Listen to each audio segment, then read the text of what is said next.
What's up, guys? Xavier Wills here for Desktop Bodybuilding, and we're back with another contest review and results, and we're diving into the California Pro, which was just on, and Patrick Moore takes it out. He wins this show in a close one. We've had a look at the scorecard, and here's a scorecard now, which you can see on your screens, and it was close. Tim Budesheim comes in second by only 2 points, and he actually beat Patrick Moore convincingly at the finals. He won 6 points to 9, so he won by 3 points. Not super convincing, but, by a few points. By 3 points, he won at the finals, but he still managed to lose by 2 points because Patrick Moore had straight firsts, which means if you get 5 votes, it means basically all the judges had you in first. The high and the low get thrown out, so there's 7 judges in this show, and he ends up on 5 points in the prejudging. Tim gets 10. Then it goes 6 for Tim, 9 for Patrick. The lowest score wins, so 14 to 16.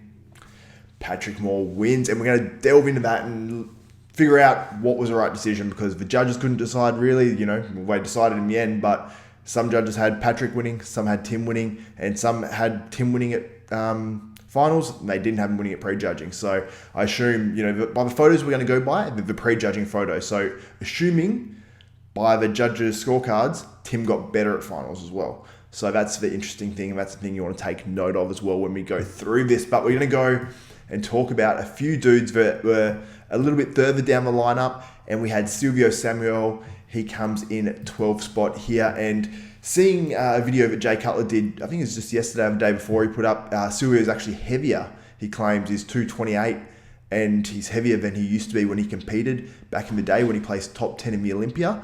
But he didn't look better. Like, if he looked as good as then he would have placed much higher than 12 here. But he looks in pretty good shape. He looks like his legs are just a little bit down. His arms are huge. I think genetically he's just got huge arms. But he's got those real pointy elbows, which is really strange. It's normally sort of related to growth use. But he, his comeback has been pretty damn impressive. Like, he did the 212 only last year, and now he's already gone up to open, and he has put on considerable size, especially in those arms. But shoulders need to come up a bit more, legs need to come up a little bit more to be competitive as a top pro. Moving on, we'll go straight to the top 5. Arn Wynn, working with Chris Saucedo here, brings in a pretty damn good package for Arn, because Arn has been super inconsistent with conditioning. And while he, is not the best conditioned here, he's a little bit soft through his back. His hamstrings were pretty decent. His glutes were not too bad. And his shape is just next level. And he's got a really good amount of muscle. So I think Arn, if he keeps working with Chris and they figure out his body, I think he'll be able to come in even better. And I just love his physique. Like, he's just got such a good physique. He's just sometimes frustrating that he doesn't always bring his best. And if this guy brings his best, he can start winning these shows. I honestly believe that. So Arn Wynn in 5th place. In 4th, Eddie Brecamontes. And Eddie, he's got one of these physiques where it sounds bad saying this. It's not super exciting. Like, he's not a guy that you're like, oh yeah, like, he's got a mad physique. Like, you really follow him, but he's got a shitload of muscle. Like, you see him on that side chest and he looks thick as hell. And he's got, he brings in conditioning pretty damn well. He wasn't as sharp here as maybe he was at his last show, I don't believe. Maybe just slightly off that, or it might have been the lighting. It's hard to say. There wasn't many comparison photos from this show too. I've got a few that I've been putting up, but there wasn't a huge amount to compare conditioning between guys. But the guy in front of him, Josh Wade, was that grainy super hardness, so it almost makes Eddie look soft in comparison.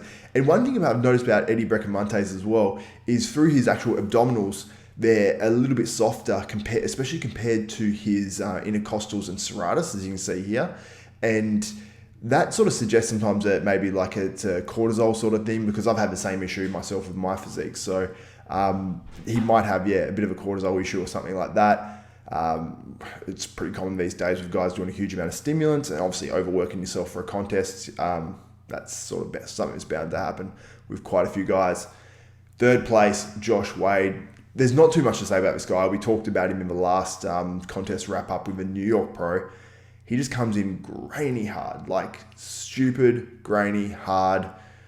That Dorian sort of look, but not as pleasing. Like, he's not as round in certain spots, but when you look at him compared to Tim Budesheim, think I got that wrong. When you look at him compared to him in the front relaxed here, you can actually see, like, you go, I think he's actually beating Tim in that pose, which is a pretty important pose because when you stand directly from the front, you know, when you're doing call-outs, that's a lot of time what you're going to get compared to. And I think Josh, he doesn't have the shape of the two guys ahead of him, but he's got like gnarly hard conditioning. So the judges are like, where do we put him? You know, we probably don't have him winning because the other guys are in decent shape.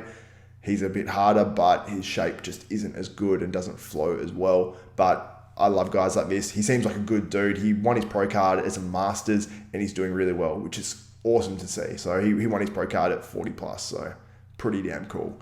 So congrats to Josh Wade. Now we get down to the battle of Tim Budesheim. Tim Budesheim. Okay, I got it right there.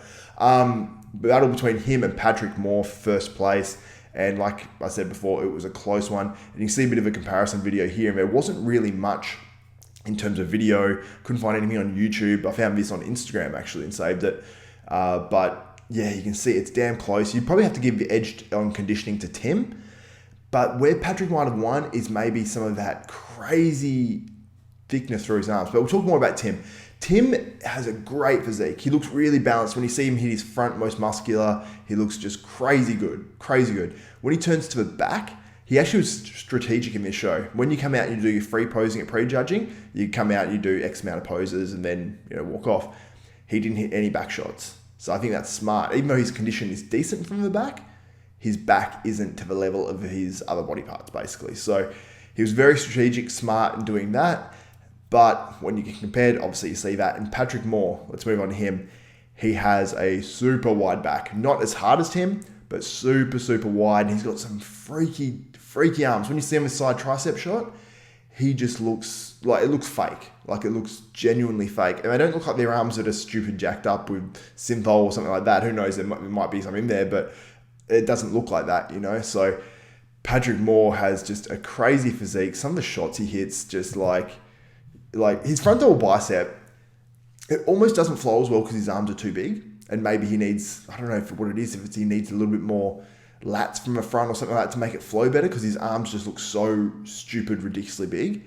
So I don't know what it is. The front double bicep for him, it looks crazy, but it doesn't flow as well because he is so crazy. But his front lat spread, his back lat spread, his ab shots, his, you know, side tricep especially, like I mentioned before, just crazy. So you can every time there's a show on and someone beats someone else and I go, ooh, like, should that have happened? If you can make a case for them in some areas in terms of if it's shape, if it's condition, if it's size, that they're better than the other person, you go, okay, that may be so much better that they can win. And with Patrick Moore over Tim Budesheim, you can say that about his back. You can say maybe about shape a little bit as well, even though Tim has great shape, and just maybe just freakiness of those arms. So it was a close show. Tim had the better legs, I believe, and especially from the side, looked a bit harder. But I think it was one of those shows where Tim wins some shots and wins some body parts like his legs, and then he loses other shots and other body parts like his back. So